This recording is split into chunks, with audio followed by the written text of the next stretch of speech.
Selamat malam, salam sejahtera. Ini kenyataan terkini dari Pak Khairi Jamaluddin yang menarik perhatian seluruh netizen di Malaysia.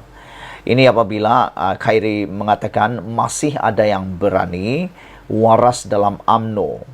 Akhirnya KJ puji ahli yang melapor kepada ROS. Wah, apa cerita ini?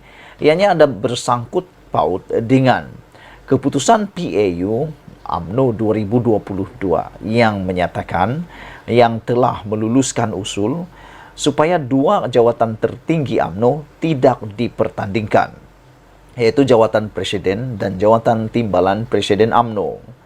Bekas Ketua Pemuda UMNO Khairi Jamaluddin memuji tindakan beberapa ahli parti merujuk isu satu usul yang diluluskan baru-baru ini ke Jabatan Pendaftaran ROS.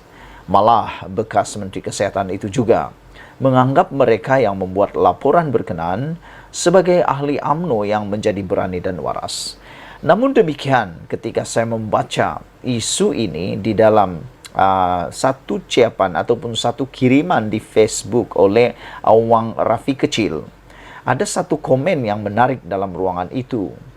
Netizen itu mengatakan bahawa tindakan melapor kepada ROS ini mungkin akan menyebabkan UMNO berdepan masalah besar. ROS boleh mengambil tindakan lebih besar kepada UMNO. Jadi, dia kata, adakah tindakan mereka melaporkan atau merujuk perkara ini kepada ROS boleh menyebabkan UMNO akan diharamkan? Perkara itu betul-betul menarik perhatian saya.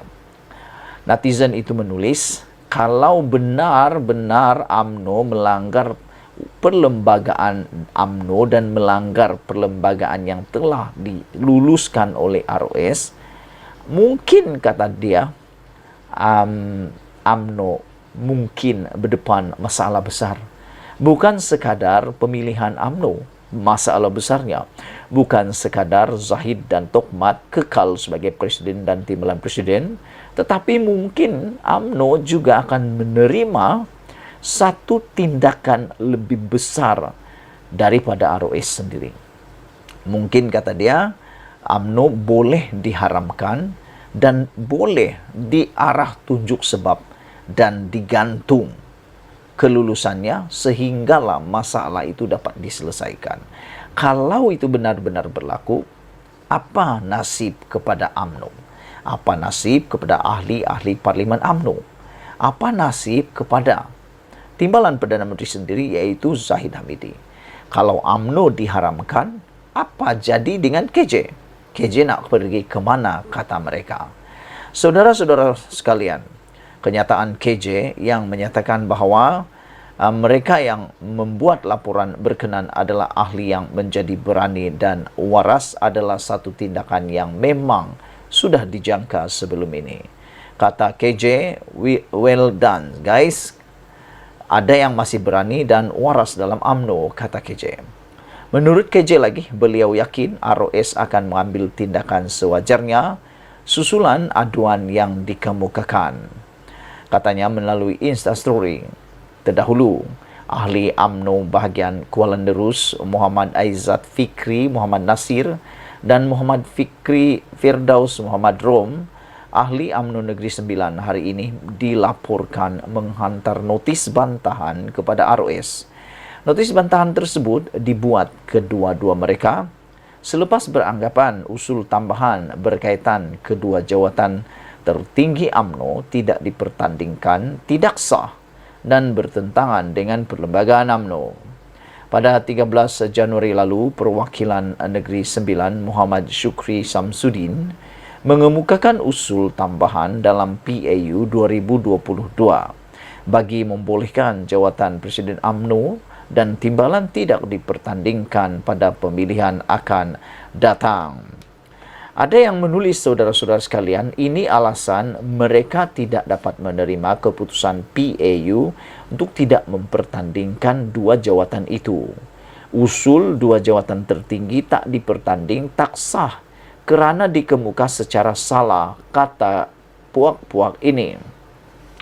Usul tambahan 2 jawatan tinggi UMNO tidak dipertandingkan yang diluluskan di Perhimpunan Agung UMNO 2022 semalam didakwa tidak sah kerana melanggar peraturan parti itu sendiri. Peguam Datuk Samsudin Nawawi berkata, terdapat 2 tafsiran digunakan penyokong usul itu. Antaranya yang menganggap ia sebagai usul tambahan seperti disebut Perwakilan Negeri Sembilan Muhammad Syukri Samsudin yang mengemukakan usul berkenaan. Selain itu, ada pihak menganggapnya sebagai pindaan usul mengikut perkara 20 dalam peraturan persidangan PAU seperti disebut Setiausaha Agung UMNO Datuk Seri Ahmad Maslan. Bagaimanapun, Samsudin menegaskan usul itu sama ada dianggap usul tambahan atau pindaan usul tetap tidak sah kerana ia dikemukakan secara salah dan sepatutnya ditolak oleh Pengerusi Tetap UMNO Tan Sri Badruddin Amiruddin. Usul ini tidak boleh dianggap pindaan usul kerana dalam 7 usul asal tidak ada langsung disentuh mengenai pertandingan dalam pemilihan parti. Artinya, ia atau ini adalah usul berasingan. Jika usul berasingan atau dikatakan usul tambahan, cadangan dikemukakan supaya jawatan presiden dan timbalan presiden tidak dipertandingkan, bererti usul ini adalah untuk meminda perlembagaan UMNO. Perlembagaan UMNO jelas memperuntukkan 2 jawatan itu mesti dipilih setiap 3 tahun atau dalam tempoh lanjutan yang diberikan. Jika usul memindah perlembagaan kena ikut peraturan, iaitu jika di bawah perwakilan mesti ada notis 14 hari dan perlu diluluskan Jabatan Pendaftaran ROS terlebih dahulu. Ia tak boleh dibawa perwakilan secara on the floor ketika perhimpunan. Apabila tidak ikut peraturan, usul ini sama ada tambahan atau pindaan adalah tidak sah dan sepatutnya ditolak pengerusi tetap dan tidak boleh dibahaskan, apalagi diluluskan PAU.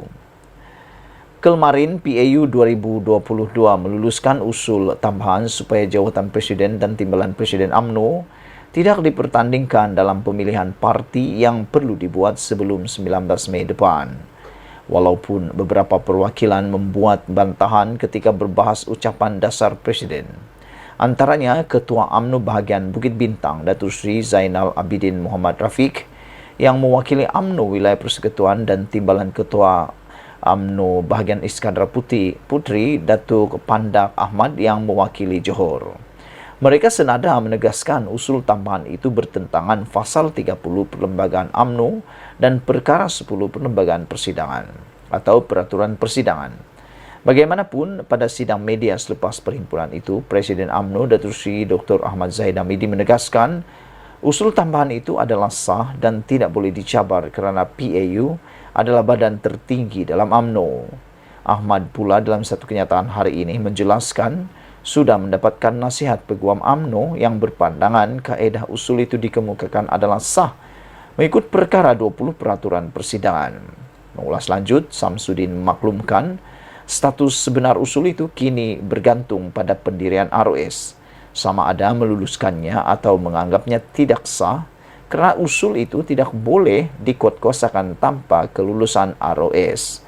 Jika ROS memutuskan usul itu sah dan masih ada yang tidak puas hati, ahli boleh membawanya ke mahkamah untuk mencabar usul tambahan itu, katanya lagi.